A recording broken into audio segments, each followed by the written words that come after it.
Drink with James, episode 177.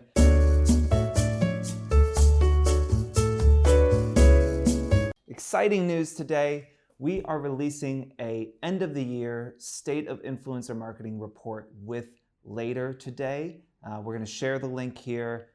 You just have to throw your email address in to download it. If you guys don't know, Later is, I think, one of the top, if not the top, platform for being able to schedule and post your Instagram,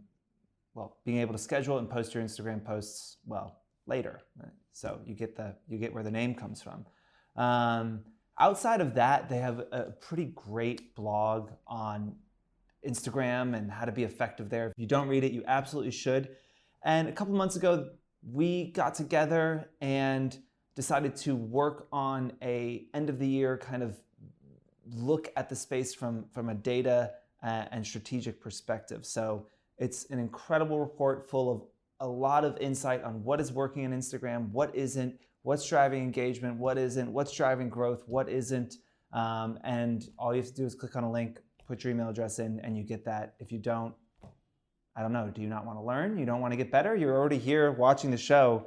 I assume you want knowledge. You're not just doing it because you think I'm charming. So go download that thing. We worked really hard on it. Later worked really hard on it. And let us know what you think. Another thing, last week in our stories, we shared a story from Jess Kirby, one of our favorites here at 4. But in all honesty, someone we don't work with as often as we'd like. You know, Jess has a similar kind of situation as Grace Atwood, where I think the size of her following and her engagement is not reflective of her influence over those people. And Jess recently used the testimonials feature, and she last month was our top influencer for getting testimonials. She has a lot. They're all really heartfelt, and I think show just how connected her audience is to what Jess is doing. So in her story, she's saying that she just got a big brand deal from us through one of our clients, almost entirely based on those testimonials. Again, we love Jess. We know how much value she brings. But because her following and her engagement and things look a little different than other people's, it's sometimes hard to show through data just how powerful what she does is. The testimonials did that in a really big way, convinced the brand to onboard Jess and got her into this program and got a nice sizable contract for a brand that she is really excited to work with. So if you haven't done testimonials yet, I can tell you right now that for us internally, we are looking at testimonials in every single campaign. When we're onboarding people, we're looking to see if they have testimonials, and we're starting with people that have testimonials. This week, we're working with almost 1,100 influencers. So we are doing a lot of campaign work. If you haven't gotten any campaign work and you're wondering why, easiest thing to do is go make sure your profile's up to date, make sure you've applied for verified reach, make sure you get testimonials. It's huge, and especially if you're, an emerging influencer, micro, or if your engagement isn't as good as it used to be, the algorithm's killing you, whatever it is, the testimonials can show in a way that those numbers never can, the connection you have with your audience. And we are putting our money where our mouth is and putting influencers up in front of brands based on those testimonials. So go take care of that right after you watch this video. Speaking of, let's get into the questions.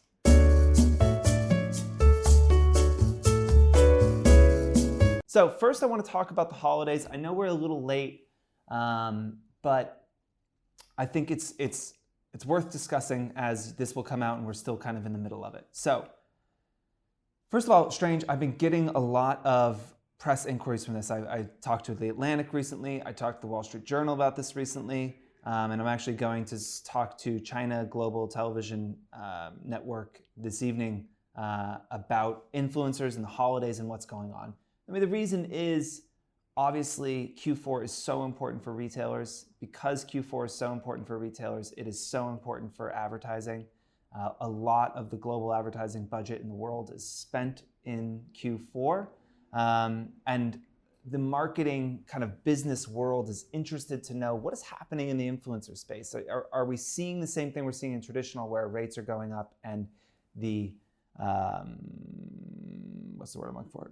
The velocity and regularity of ads is going up. So a few things that I want to point out. One, we did a survey to a bunch of influencers a few months ago that we sent the results out to brands. And I just want to share a couple stats that I think are interesting. One, 73% of influencers are going to limit the number of sponsored posts they do during the holidays to avoid saturation. This is absolutely key. I think if there's one takeaway from this question, it is that you really need to be tracking closely your percentage of sponsored content in the holidays. If you're seeing this and you think to yourself, oh shit, I've got like a lot of sponsored stuff coming up, you have to try and figure out how to, weave in the organic non-sponsored content, or also just be upfront with your audience and say, hey, it's the holidays. There's been a huge influx of brands that are interested in buying posts from me. You're gonna see more sponsored posts in the next few weeks than you normally would. Let me just say that I am 100% all behind these brands. I love these brands. You've probably heard me talk about a bunch of them before, but just giving them the heads up that there's gonna be more. It's a good way to get around any potential backlash of people being like, oh my gosh, enough with the sponsored posts already. It's a busy time. It's a busy time of the year. It's a great time for you guys to make money, but you do have to watch that percentage. One way to do that is category exclusivity. In the survey that we did, 60% of influencers said they offer category exclusivity, meaning if you sell a sponsored post to a perfume brand, you're not going to, you offer them exclusivity for the length of the holiday on that category. It's a great way to increase your rates.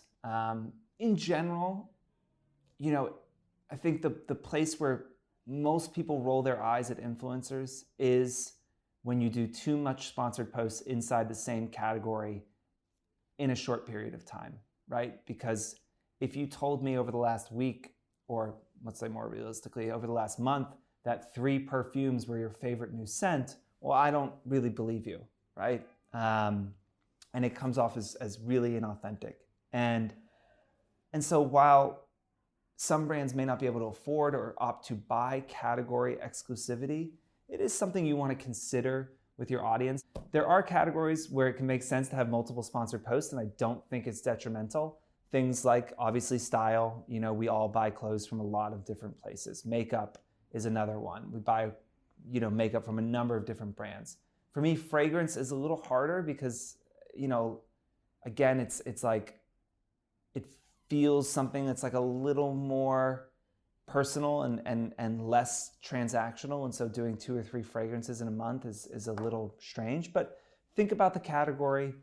Think about how your audience is going to perceive it. And always put yourself into the shoes of your audience and say, if I was following, or think about an influencer you follow, and if they did, 2 or 3 sponsored posts in the same category in the course of a couple weeks, what would you think about that? You probably would roll your eyes at it. So keep an eye out for that. Another thing is 46% of influencers said they charge a premium on sponsored posts, especially those posts that are coming in late. This video is going to come out on the 9th of December. If brands are reaching out on the 9th of December asking you for a sponsored post for the holiday, absolutely raise your prices. They're coming late. They're trying to shove themselves into what's already a busy content calendar.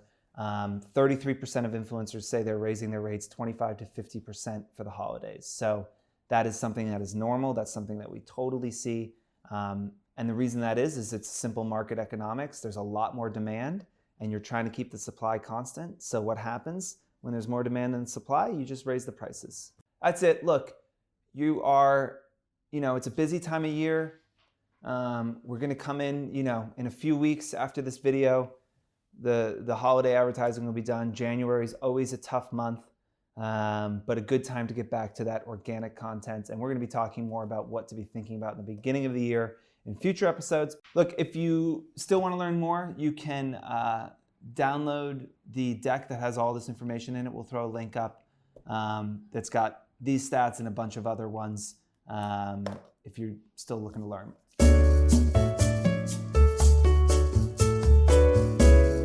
So next up, Cory Booker. There was a BuzzFeed article that was getting shared this week, and essentially a super PAC, which is a entity that is not related to a political or a candidate's campaign. A super PAC was reaching out to influencers with offers to try and promote Cory Booker. And the campaign was keep Cory in the race. Obviously, his polling numbers aren't doing great, and this Democratic group wanted to keep him in, and so they thought influencers would be a good place to do that. There was a lot of backlash on it. It created an interesting conversation, which we're going to discuss later. But first, let's talk about like just how poorly that campaign was run, okay? Because I think a lot of times influencer marketing gets a bad rap, and sometimes it's because people are looking at influencers who I think are the kind of lowest common denominator of what y'all do. I always say it's like saying actors suck and using like Rob Schneider as your example of like an actor. But like Rob Schneider and Daniel Day-Lewis have the same job and they're very different actors. So you can't really say just because Deuce Bigalow Male Gigolo sucked that like all actors are trash, right? Don't at me with your take on how Rob Schneider is actually a great actor. I'm not like here for it. So sometimes it's the influencer. They point to like some thirst trap Instagram model and they say like, look at this influencer didn't move any product. It's like, yeah, okay, I get it. Sometimes it's the brands. Sometimes the brands do a really, really terrible job at executing these campaigns. We saw it a couple months ago where a few influencers got an offer to work on a campaign for a stroller, but they don't have children. That's just basic, like, you had one job fuck ups that these brands are making. And I think the Cory Booker thing falls into the brands screwing it up category. I saw screenshots of the brief. It really was not a brief. And I saw a couple of the influencers they reached out to, and yeah, it made no sense, and it would have felt really far out of left field for that influencer to receive that brief and feel like kind of gross, right? Because they're like, someone was asking to pay them to, work on this thing, and they, maybe never really showed an affinity for Cory Booker or for politics in general. And I think for my brand people who are watching this, it's a good lesson in why it's so important if you don't understand the space to work with someone that does, or to bring someone in-house that does understand it. Because, there is a nuance to this, and there is a science and an art to it. And there are people that are really, really bad at it. And look, we have done political advertising. We're doing political advertising right now. I 100% think there is a space for influencers in political advertising. I 100% think influencers should be a much bigger part of political advertising, but done in the right way. When we do it, like we did work for the DCCC in the midterms, and the DCCC was very insistent that our work they felt was super helpful in helping to flip the House. What we did, was we found people who we felt like their stories aligned with the story that the D-Trip was trying to tell, right? A story about healthcare and healthcare costs. And so we found people that had been through traumatic healthcare experiences. We then cross-referenced them with the voter registration online databases to make sure they were Democrats. So we weren't reaching out to any Republicans, because that's the last fucking thing we needed, was to be on like Republican Twitter. And we said, hey, we have an opportunity I think it's really interesting. It's a little bit different, so we want to get on the phone and talk to you about it. Do you have some time? Get on the phone with them and we say, hey, we saw that you had this story where you had this kind of traumatic experience, and the fact that the healthcare system in the US let you down. And we're working with an organization that wants people to tell stories about that and about why it's important to keep healthcare costs low. And would you be interested in doing that? And that created these real organic partnerships that were about the influencer's story and how the DCCC fit into that story. And not just, hey, I'm paying you $1,000 to post something about how great Cory Booker is. That's insane. Of course it didn't work. Like, it's just lazy. And I know the competitor of ours that did this campaign. I'm not going to put him on blast. But like, shame on you. Like, what? Like, that is just basic 101 shit.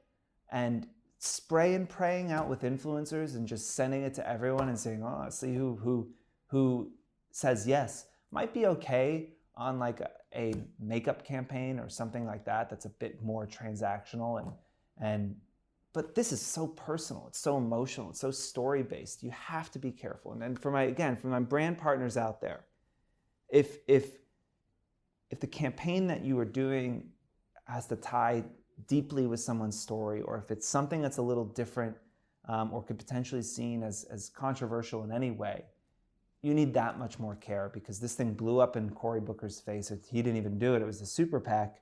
And it gives a bad name to influencer marketing in general. Now, moving on.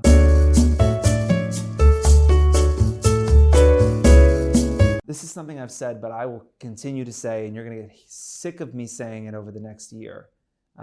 In that article, there was a conversation around whether influencers should be talking about politics on their feed. And one influencer, they kind of, scratched their name out and said, I don't post anything political on my Instagram. You could potentially be alienating 50% of your audience. I don't think it's worth losing followers or even brand collabs because you shared your political views. I gotta take a moment with that, because there are children literally dying in cages, and you're worried that you could be alienating some of your Republican audience, right? Look, maybe some of you watching this are hardcore Trump supporters and Republicans, and I will say right now that if you don't watch this show again because I hate Donald Trump, fine. I don't give a shit. I don't care. If I said, hey, you know what? There's going to be more money this year if we do influencer marketing for the Republicans than the Democrats, and all I care about is money, and so we're gonna work for the Republicans. I guarantee that I would lose trust. And it's about values. It's about being real. And the whole thing with being an influencer is it's about you. It's about your viewpoint. And I just don't think that as a person with a following, it's okay to sit on the sidelines anymore. You don't have to talk about it every day. Hell, you don't even have to talk about your political views, I guess. You could at least talk about voting. Because end of the day, if we got every person in this country to register to vote, there'd never be another Republican ever, right? The problem is voter turnout and voter suppression, mostly. And if you're that uncomfortable about talking politics, you can at least get people to register to vote. But if you're scared of alienating a couple people because you use your platform to say, hey, I think that what this administration is doing is wrong,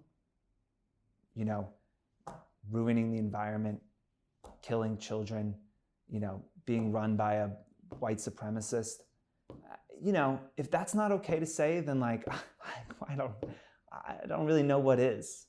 And I just don't think it's acceptable to have a platform and to not use it. Look, and if you are watching this again and you're a big Trump supporter, yeah, go out and talk about Trump then, fine, Ideally not talk about Trump. But let's say you're a Republican and you want to talk about Republican issues, fine, do that. This country is at its best when we are actually having a dialogue and a conversation about this stuff. That has degraded and seems to be no longer possible. Look, Donald Trump has been a complete fucking disaster, and there's not a lot of Republicans in the country that don't agree with that. Sane, logical Republicans. He won by something like 220,000 votes, right? 220,000 in a few states. That is what made Donald Trump president, even though he lost the general election. When I heard that number and thought about that number when Trump announced the Muslim ban, I was fucking furious. 226,000. How big is your reach? How many people are you talking to? Our community, 90,000 influencers, reaches billions of people. Okay, 226,000. That was it. 226,000 people, and we're not living in this fucking nightmare, right? And so if influencers in Michigan, in those states, if they talked about it more, could they have gotten more people out? Could they have gotten 226,000 more people to go out and vote? Could we have avoided this nightmare? Yeah, I think so. I think if every influencer posts about politics, posts about, let's assume most influencers are liberal, right? I'm just assuming, and maybe that assumption is wrong, but I'm assuming that most of the people that in this community watching this video are Democrats. Hoping, maybe is a better word. Every single influencer posts about getting out to vote and makes it a part of their content in 2016. I think Hillary's president. That's, and it's just hard to swallow, It's hard to think that like you could have this platform and this ability to change people's minds and to change the course of history, and to choose not to because you could potentially lose brand deals is an embarrassment. And I think things will be better this election. I've already seen things get a little better, but I no longer think there's a sideline. I don't even think there's a sideline to sit on anymore. So you're already in the game. You might as well talk about it. And let's just hope the Trump trolls stay out of this video. The last fucking thing I need is this to be put on some Reddit channel and me to have every crazy person on Twitter threatening my life. So let's just keep this video amongst ourselves. Thank you.